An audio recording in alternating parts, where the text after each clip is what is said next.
माननीय मुख्यमंत्री के राज में जितना भ्रष्टाचार हुआ है और ब्यूरोक्रेसी बढ़ा है, नए नए मंत्री लोग बने हैं, आपको जानकारी देंगे तो हैरत में पड़ जाइएगा कि ये लोग कितना लेन देन और क्या क्या करता है। आरजेडी आज के दिन में मजबूत है, इसलिए प्रधानमंत्री को भी आरजेडी का नाम लेना पड़ता है। वो डर हो गया है, भय हो गया है कि देश से अब विदाई। कहा था पहले कि हमारा क्या है, हम कमंडल उठाएंगे और हिमालय के तराई में चले जाएंगे। तो अब इस बार तराइये में जाना है उन्हें। जो लोग मंत्री बने हैं, हम नाम किसी का नहीं लेना चाहते, वो बालू माफिया हैं, कि ज़मीन माफिया करने वाले लोग हैं। उनके अगल बगल में, उनके मंत्रालय में लोग हैं। कई लोग तो मंत्री बन गया बालू माफिया और ज़मीन माफिया।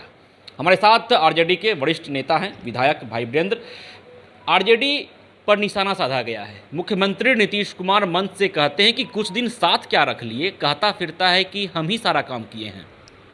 और सवाल है, जो मजबूत आदमी होता है, विरोधी उसके जिसके खिलाफ में विरोध होता है, समझिए कि मजबूत आदमी है।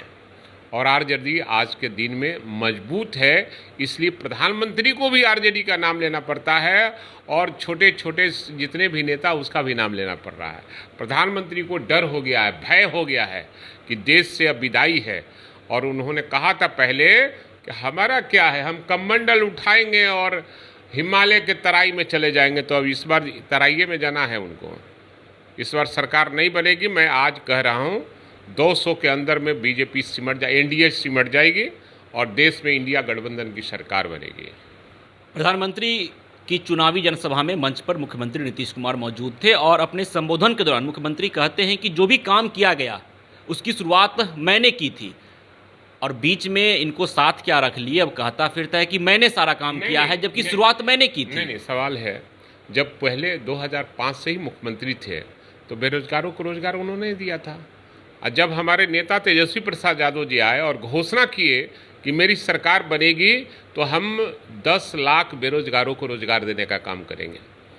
और जब ये धोखा देकर बीजेपी को और हमारे साथ आए तो हमारे नेता तेजस्वी प्रसाद यादव ने अपने किए गए वादे पर कायम रहे और बेरोजगारों को रोजगार देना शुरू कर दिया।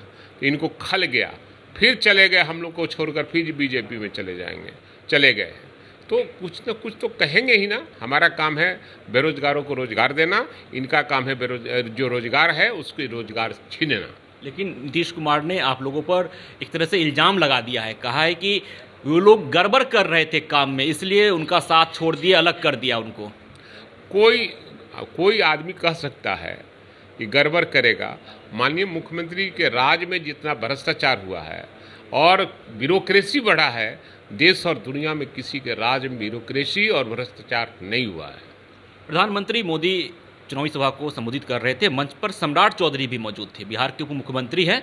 उन्होंने कहा कि बिहार से बालू माफिया और शराब माफिया को छोड़ना होगा। पहले तो अपने पार्टी में देखना पड़ेगा कि किसको मंत्री बना है।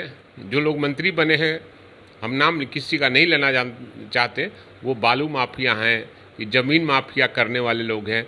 उनके अगल बगल में, उनके मंत्रालय में लोग हैं, नए नए मंत्री लोग बने हैं। आपको जानकारी देंगे तो हैरत में पड़ जाइएगा कि ये लोग कितना लेन देन और क्या क्या करता है। एक दो नाम का खुलासा कर दीजिए। अरे काहे के लिए करेंगे, समय आने पर करेंगे। लेकिन वो आरोप लगाते हैं कि आरजेडी में बालू माफिया है, शराब माफिया। जितने शराब माफिया, बालू माफिया, जमीन माफिया है, कई लोग तो मंत्री बन गया बालू माफिया और जमीन माफिया।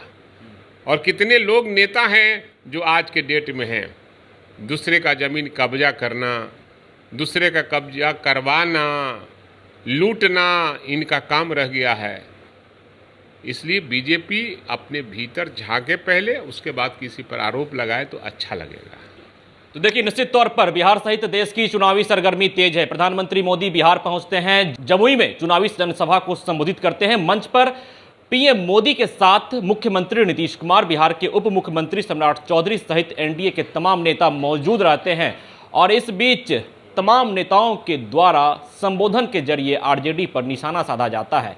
अब आरजेडी का बयान सामने आता है और साफ तौर पे आरजेडी के वरिष्ठ नेता विधायक भाई वीरेंद्र का कहना है कि भ्रष्टाचार नीतीश कुमार के राज में हुआ है, उनके मुख्यमंत्री पद पर रहते हुए हुआ है। और सम्राट चौधरी जिस बालू माफिया, जमीन माफिया शराब माफिया की बात करते हैं तो सबसे अधिक शराब माफिया, भू माफिया और बालू माफिया बीजेपी में है। अब देखना दिलचस्प रहता है कि बिहार सहित देश की सियासत किस ओर रुख करती है। विश्वजीत आनंद, फर्स्ट बिहार, पटना। ये लो मुंह मीठा करो, आज मैंने अपना जॉब छोड़ दिया, अब हम पूर्णिया वापस जाएंगे। जॉब छोड़ दिया है? मतलब ये घर कैसे चलेगा? हम करेंगे क्या? और माँ बाबूजी क्या बोलेंगे? इसलिए मैं एक और मिठाई का डब्बा लाया। अपने बिजनेस के लिए लोन अप्रूव हो गया। अरे लोन अप्रूव हो गया वो तो ठीक है, लेकिन पूर्णिया में हम रहेंगे कहाँ? अपना घर भी तो नहीं है वहां। इसलिए तो एक और मिठाई का डब्बा अलग से लाया हूं। हमने पूर्णिया में घर ले लिया है, पूर्णिया के ई होम्स पैनोरमा में।